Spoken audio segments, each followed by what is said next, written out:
Bienvenidos amigos a esta reflexión del día de hoy. Nuevamente saludo fraterno y cordial a todos los que me ven a través de las diferentes plataformas y redes sociales que transmiten esta señal y presentan esta reflexión todos los días. Yo soy César Arturo Arias, soy de la Unión Valle, director del canal de televisión, canal CNC Regional, y todos los días desde un tiempo para acá me he propuesto reflexionar sobre la palabra de Dios. Era un deseo mío que llevaba ahí desde hacía tiempo. Y yo decía, ¿cuánto me gustaría a mí predicar la palabra de Dios? Pero no desde un punto de vista de un pastor evangélico o protestante, sino desde el punto de vista de un laico de la Iglesia Católica. Porque mi único interés de predicar la palabra de Dios sería la de hacer que mis católicos y que los católicos supieran por qué están en la verdadera iglesia de Cristo, por qué están en la iglesia que fundó Cristo, y no los alejaría de lo que Cristo nos ordena, como es ir a confesarnos para el perdón de los pecados ante un sacerdote y recibir la Eucaristía, porque Jesucristo también lo manifiesta en Juan 6:53, quien coma de mi carne y beba de mi sangre tendrá vida eterna. Entonces a mí me gustaría no ponerme a abrir un garaje, montar unas sillas y poner un altar y hacerme el que yo sé mucho de Dios y entonces empezar a predicar la palabra de Dios y alejarme de la Iglesia Católica, porque como yo sé mucho de Dios y yo sé mucho de la Biblia, entonces me gustaría predicar desde ese punto de vista. No, porque al mismo tiempo sé que si yo lo hiciera desde ese punto de vista, estaría cometiendo un pecado de apostasía, el pecado de apostatar en contra de la religión de Cristo. ¿Y ahí qué me gano yo con eso? Harto me gano yo con predicar la palabra de Dios y no obedecerle.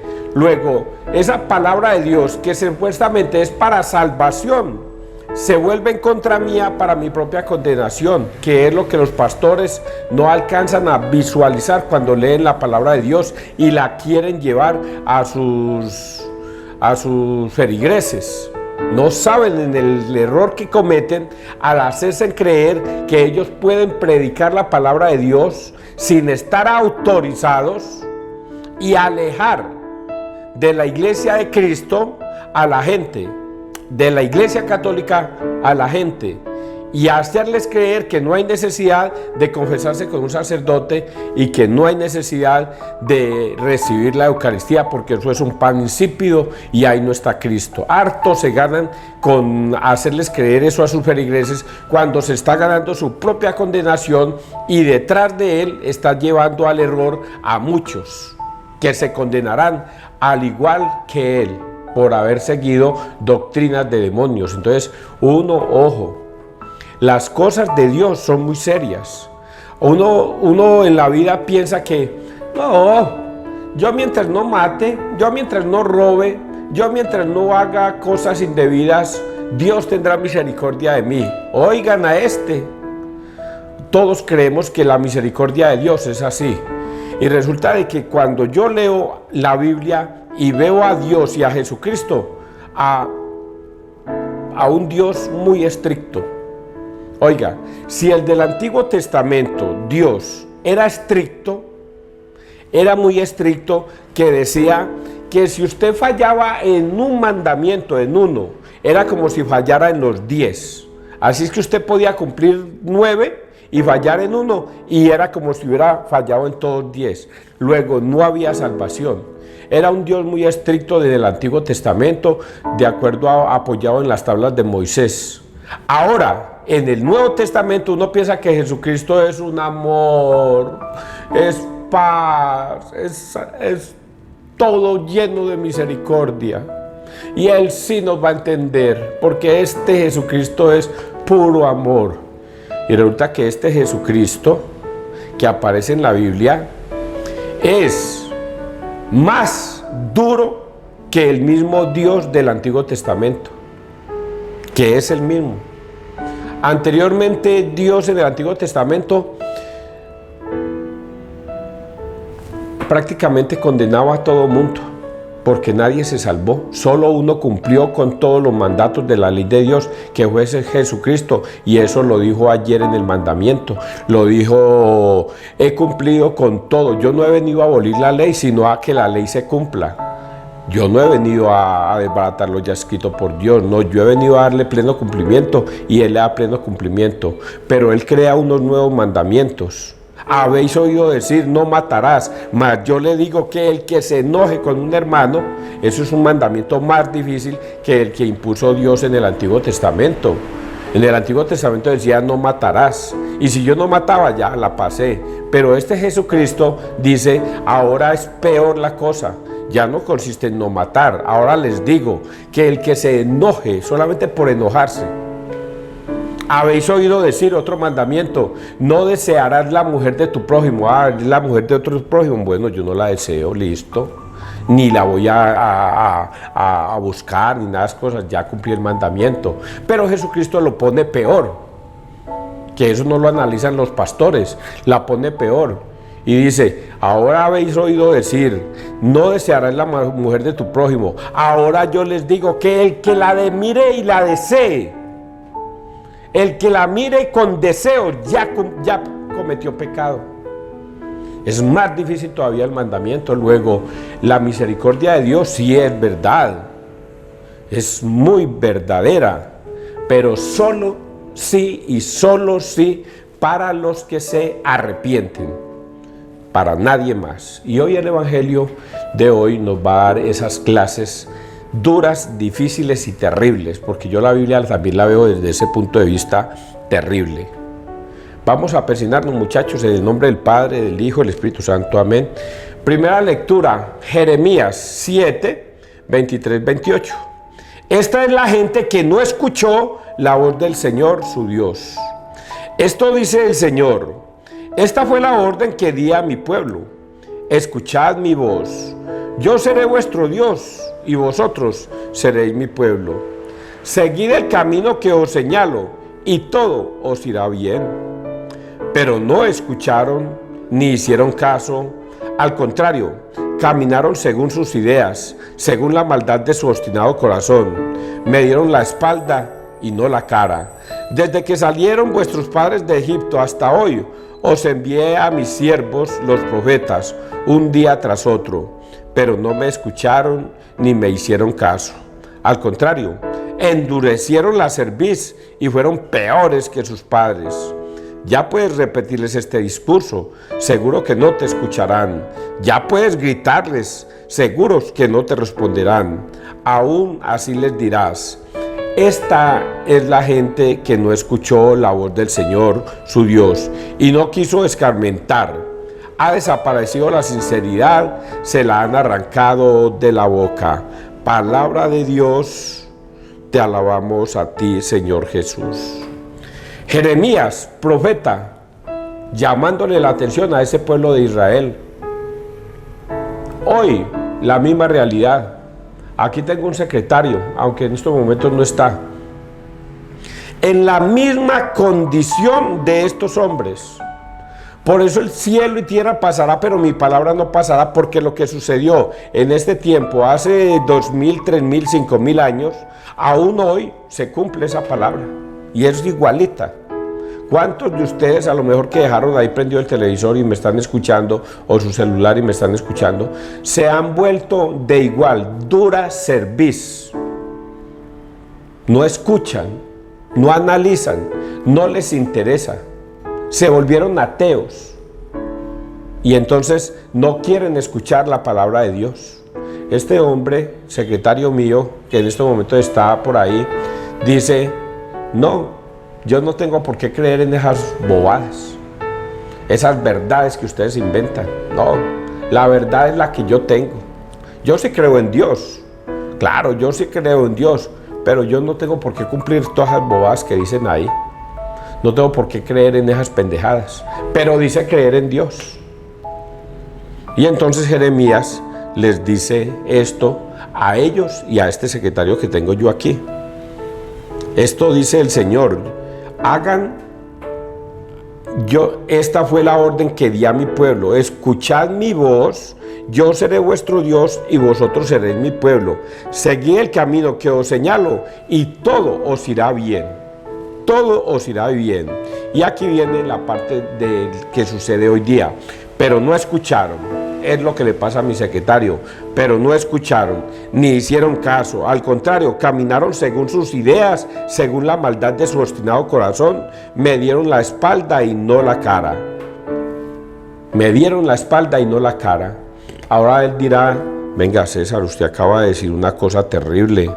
Caminaron según sus ideas, según la maldad de su obstinado corazón. Yo no tengo maldad. Yo no odio, César. Yo no siento venganzas por nadie. Yo obro por el bien. Lo único que yo no hago es ir a misa. ¿Eso para qué voy a ir por allá a bobadas? Si eso está lleno de pecadores allá, gente que va a misa y eso rezan y oran, pero uno luego los ve en las cantinas, los ve con viejas y con otras mujeres y mujeres engañando al marido. Y entonces, ¿eso para qué, César? No, eso es mejor ser como yo soy. Vea, yo no tomo, yo no fumo, yo no salgo de mi casa, yo mantengo trabajando, yo hago las cosas siempre por el lado correcto. No robo, no digo mentiras y no le hago daño a la gente. Sí ves, César, que esa palabra no me cabe a mí. Y resulta que la maldad del y obstinado corazón se refiere a que si usted no obedece a Dios, usted es una persona de maldad. Y eso está escrito en Mateo 7, 21, 23. Cuando unos me dirán, Señor, nosotros predicábamos en tu nombre, hacíamos milagros en tu nombre, arrojábamos demonios en tu nombre, nosotros hacíamos siempre la voluntad tuya en esto. ¿Y qué es lo que les dice el Señor? No los conozco. Alejaos de mí, hacedores de la maldad. ¿Cómo? ¿Cómo que hacedores de la maldad? Maldad de su obstinado corazón. Sí, no obedecían la orden del Señor. No iban a confesarse, no recibían la Eucaristía, no bautizaban a los niños. Eran obstinados en su maldad y creían hacer las cosas bien. Y el Señor, ¿por qué les dice alejaos de mí, hacedores de la maldad? Porque la maldad no consiste en no matar, en no fornicar, en no mentir, en no desear la muerte del prójimo, en honrar a padre y madre. En eso no consiste. Consiste en obedecerle a Dios. Y su obstinado corazón los llevó a la maldad. Y luego viene y me dice a mí como una bofetada, así, que es la parte que a mí más me duele, y por eso yo no salgo por ahí a las calles a predicar. Y no estoy por ahí predicándole a uno y al otro, y debería hacerlo, porque aquí está escrito. Ya puedes, César, repetirles este discurso, seguro que no te escucharán. Ya puedes, César, gritarles, seguro que no te responderán. Aún así les dirás, esta es la gente que no escuchó la voz del Señor, su Dios, y no quiso escarmentar. Ha desaparecido la sinceridad, se la han arrancado de la boca. Ha desaparecido. Y una frase que yo le traía a mi secretario era esta, de dos frases, aunque la primera no le sale a él, porque la primera es terrible, igual que la segunda, pero la primera, que no le sale a él, dice, porque Dios les ha dado un poder engañoso para que crean en la mentira, a fin de que no sean salvos. Esa no le sale a él. Dios no le ha dado un poder engañoso para que crean la mentira. Esa no le ha dado a él. A él le sale la segunda. Porque el Dios de este mundo, esa sí le sale a él. Satanás les ha cegado el entendimiento para que no vean en el Evangelio el resplandor de la verdad, y así no sean salvos. Esa sí le sale a él. El demonio les ha cegado el entendimiento para que no vean el resplandor de la verdad del Evangelio, a fin de que no se salven. Y el demonio lo tiene atado. Por eso él no cree en Dios. Por eso él se atreve a decir, yo creo en Dios, pero no le obedezco. Porque decide, junto con los protestantes, creer en Dios, pero no obedecer lo que está escrito. ¿Y de qué se ganan decir yo creo en Dios? ¿De qué se ganan decir yo creo en mi Señor Jesús? Gloria a Dios, aleluya, yo ya soy salvo. ¿De qué le sirve decir eso si no le obedece? Y siempre me voy a meter con esas dos frases que, aunque parecieran patéticas, son las que más me dan razón a mí de decir: si yo no me confieso con un sacerdote, si yo no recibo la Eucaristía, yo no soy salvo. Yo no soy salvo. Y esto va para los protestantes en primera línea y va para los malos católicos en segunda línea, porque los malos católicos son estos, son los que están escritos aquí. No quisieron escuchar. Eso le pasó a Jeremías allá, diciéndole al pueblo de Israel, a Osías y a toda su gente: ustedes no quisieron escuchar, endurecieron sus corazones, se volvieron de dura cerviz. Así está escrito acá. Aún así es esto. Ya puedes repetirle seguro que no te escucharán. Ya puedes gritarle, seguro que no te responderán. Vamos a leer el Salmo, muchachos. Salmo 94 es un resumen. Ojalá escuchéis hoy la voz del Señor y no endurezcáis vuestro corazón. No endurezcan su corazón. Ojalá hoy escuchéis la palabra del Señor y no endurezcáis su corazón. Entrad, postrémonos por tierra bendiciendo al Señor, Creador nuestro, porque Él es nuestro Dios y nosotros su pueblo, el rebaño que Él guía. Si nosotros reconocemos a Dios como nuestro Dios, Dios nos socorrerá. Es un error.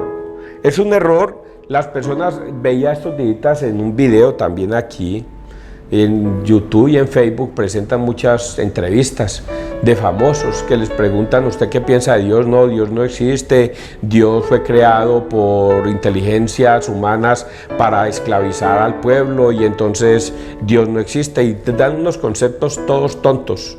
Y entonces yo decía dentro de mí: me gustaría estar ahí delante de esa persona para decirle: oiga, le voy a dar un concepto de un filósofo impresionante que dio un concepto de Dios, que él, después de haber investigado y haber descubierto todo lo que tenía que decir, le preguntaron: ¿usted por qué no cree en Dios? Y él, después de haber hecho un análisis exhaustivo de todo filosóficamente, y dijo: yo no creo en Dios. ¿Por qué no? ¿Por qué no? ¿Por qué tengo que creer en lo que no existe? Y esa era la respuesta filosófica de una persona estudiada, filosófica, que había investigado de que él no creía en Dios. ¿Por qué no? Qué error tan estúpido y terrible el que cometen algunas personas de no investigar, analizar, y lo peor, no leer la Biblia. No leer la Biblia. Eso me pasó a mí, muchachos. Yo no leía la Biblia en mi juventud, porque todo el mundo me decía que leer la Biblia era para locos. Y vea, yo me dejé entusiasmar de ese comentario en la juventud y no la leía. Ahora es que me arrepiento de no haberla leído desde un principio. Vamos a hablar, bueno, sigamos diciendo: ojalá escuchéis hoy la voz, no endurezcáis el corazón como en Meribá, como el día de Masá en el desierto, cuando vuestros padres me pusieron a prueba y me tentaron, aunque habían visto mis obras. Esta partecita tengo que decírselas porque algunos a lo mejor no la conocen, y es que Moisés subió a la montaña, a las tablas de Moisés, a que Dios le diera los mandamientos. Recordemos un detalle. Recordemos que Moisés subió a la montaña y Dios le dio las tablas de la ley de Dios con 10 mandamientos que las traían. Cuando él bajó, descubrió que ese pueblo ingrato, sabiendo que Moisés se demoró como 40 días por allá en la loma, en la montaña, ellos creían que hasta se había muerto y se sentían sin Dios. Y entonces unos bravucones de ahí dijeron: venga, creamos nuestro propio Dios. ¿Qué cuentos de esperar a un Dios que ni siquiera hemos visto? Creemos a nuestro propio Dios. Y le dijeron a Aarón: haznos un Dios, haznos un becerro de oro, pero dánoslo. Y ahí mismo todos aportaron de todas clases de vasijas y de toda clase para que hicieran un becerro de oro. E hicieron un becerro de oro. Y a ese becerro de oro lo llamaron Dios. Pueblo de Israel, este es nuestro Dios. Y era un becerro de oro. Y aquí es donde nos está diciendo, como en Meribá, cuando me pusieron a prueba. Crearon un ídolo y lo nombraron Dios. Y eso embejucó a Dios. Y por eso Dios quería castigar a ese pueblo por desobediencia. Vamos a leer el Evangelio, Lucas 11, 14, 23. El que no está conmigo está contra mí. Esto es una cosa muy seria, muchachos, muy seria. En aquel tiempo estaba Jesús echando un demonio que era mudo. Sucedió que apenas salió el demonio empezó a hablar el mudo. La multitud se quedó admirada, pero algunos de ellos dijeron: por arte de Belcebú, el príncipe de los demonios echa a los demonios. Otros, para ponerlo a prueba, le pedían un signo del cielo. Él, conociendo sus pensamientos, les dijo: todo reino dividido contra sí mismo va a la ruina, y cae casa sobre casa. Pues también Satanás se ha dividido contra sí mismo, ¿cómo se mantendrá su reino? Pues vosotros decís que yo echo los demonios con el poder de Belcebú. Pero si yo echo los demonios con el poder de Belcebú, vuestros hijos, ¿por arte de quién los echan? Por eso ellos mismos serán vuestros jueces. Pero si yo echo los demonios con el dedo de Dios, entonces es que el reino de Dios ha llegado a vosotros. Cuando un hombre fuerte y bien armado guarda su palacio, sus bienes están seguros. Pero cuando otro más fuerte lo asalta y lo vence, le quita las armas de que se fiaba y reparte su botín. El que no está conmigo está contra mí. El que no recoge conmigo desparrama. Palabra de Dios. Gloria a ti, Señor Jesús. El que no está conmigo, oiga, pero ¿cómo es que el que no está conmigo? El que no está conmigo es los ateos. Claro, los ateos no están conmigo. Los ateos no creen en mí. Los ateos dicen que Dios no existe. Los ateos se apegan a este mundo. Los ateos trabajan bajo su propio esfuerzo y dicen que eso es gracias a mí, como el nihilismo de Federico Nietzsche. Nada tiene que ver Dios con mis fuerzas. Luego, si yo consigo algo es gracias a mí y no gracias a Dios. Claro, los ateos. Eso no nos toca a nosotros, dirían los protestantes. Porque nosotros sí creemos en Dios. Nosotros sí aleluyamos y glorificamos a Dios. Nosotros sí estamos con Dios. Luego ese tema no nos toca a nosotros. El que no está conmigo está contra mí. El que no cosecha conmigo desparrama. Y resulta que el que no está conmigo no es el que dice: yo creo en mi Señor Jesús, gloria a Dios, aleluya. Ese no es el que está con Jesucristo. Que porque dice yo glorifico a Dios y yo glorifico y aleluyo a Dios y entonces yo ya estoy con Dios. No, Señor. Es que la Biblia dice, César, que todo el que confiese con sus labios y con su boca que el Señor es mi Señor, está con Dios. Y aunque suena así, lógico, no es así, muchachos. Es quien obedece a Dios, el que está con Dios. ¿Por qué digo esto? Porque si fuera así, como dicen los protestantes, entonces Jesús, ¿para qué se puso a decir: ¿por qué me llaman Señor, Señor, y no obedecen lo que yo les mando? Entonces dígame, ¿es verdad lo que ellos están diciendo? Que no es sino decir gloria a Dios, aleluya, yo creo en mi Señor Jesús, gloria a Dios, aleluya. No, ¿ve por qué? Porque el Señor dice: no es todo el que me dice Señor, Señor. Ustedes pueden glorificar, aleluyar y todas las cosas a Dios, pero si no me obedecen, no están conmigo. Y vuelvo al tema central. Si dicen que no hay que ir donde un sacerdote, porque un sacerdote es un hombre común y cualquiera, pecador y quizás peor, yo que le voy a ir a confesar mis pecados a ese hombre, él no tiene autoridad aquí en la tierra para perdonar pecados, pero a pesar de que en Juan 20, 21, 23, Dios dice a ustedes les entrego el Espíritu Santo, vayan y a quien les perdonéis los pecados les quedan perdonados y a quien se los retengáis les quedan retenidos. Entonces Dios da la autoridad para que vayan a perdonar pecados, da la orden y ellos dicen que no hay necesidad de pedir perdón aquí en la tierra. ¿Le están obedeciendo? No le están obedeciendo. Quien no está conmigo está contra mí, no está con Jesucristo, está contra Jesucristo. ¿Y qué dicen los sacerdotes? ¿Y qué dicen los pastores? No vayan a pedir perdón ante un sacerdote, eso es mentira, no vayan. ¿Está conmigo o está contra mí? ¿Está con Jesucristo o está contra Jesucristo? Está contra Jesucristo, porque está diciendo que no hay que ir a pedir perdón a un sacerdote después de que el mismo Jesucristo lo dice en Juan 20, 21, 23. Dice que no hay que ir. Entonces, ¿está conmigo o está contra mí? ¿Cosecha conmigo o desparrama?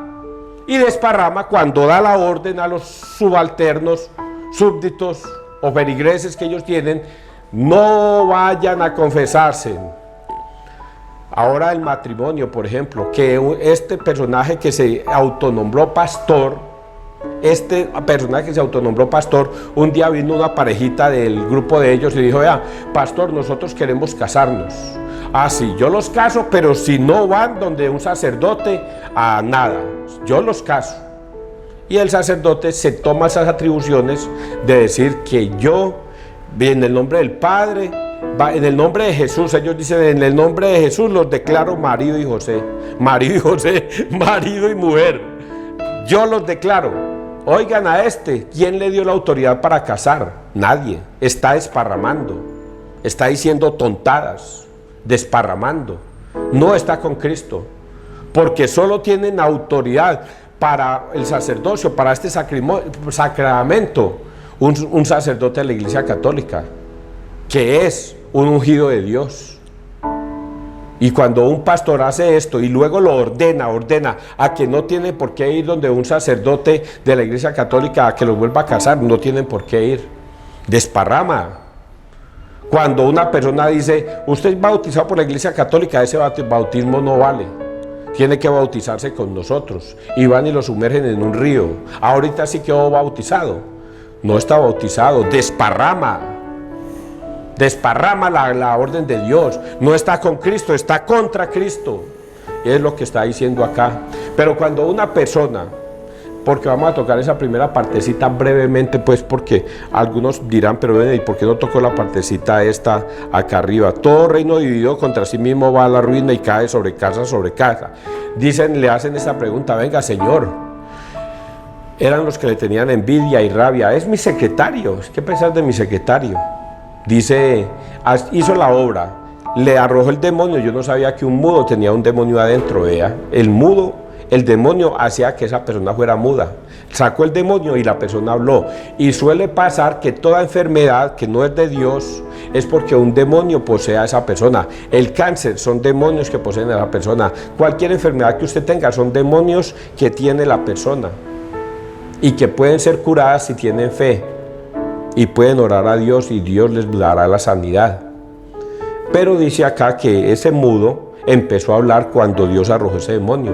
Inmediatamente los que estaban en contra de él, que vieron una cosa buena, en vez de seguirlo, ahí mismo dijo: sí, este cura es por el poder de Satanás, ahí no está Dios, ese no es Dios, eso es Satanás, por la envidia, por la ignorancia. Y así son los protestantes, y así es mi secretario. ¿Qué pensás de mi secretario? Que no cree en Dios, no confía en Dios, y dice: eso fue Satanás el que le dio ese poder. Y Jesús le explica: no, si fuera Satanás, se va a ir Satanás en contra de Satanás. Oigan a no, más bien crean de que eso fue Dios, el poder de Dios, el que curó a este hombre. Ese fue. Toda persona que se prepara con fe, cuida su casa y la blinda, pero una persona que duda de la existencia de Dios, llega otro más fuerte y la derriba. Y eso tiene que ver con los protestantes. Cuando un mal católico fueron y le tocaron la puerta: ábranos que venimos en el nombre de Dios, y era un protestante, un pastor, inmediatamente era más fuerte que él, que le faltaba fe, y ahí mismo lo convenció de unas estupideces.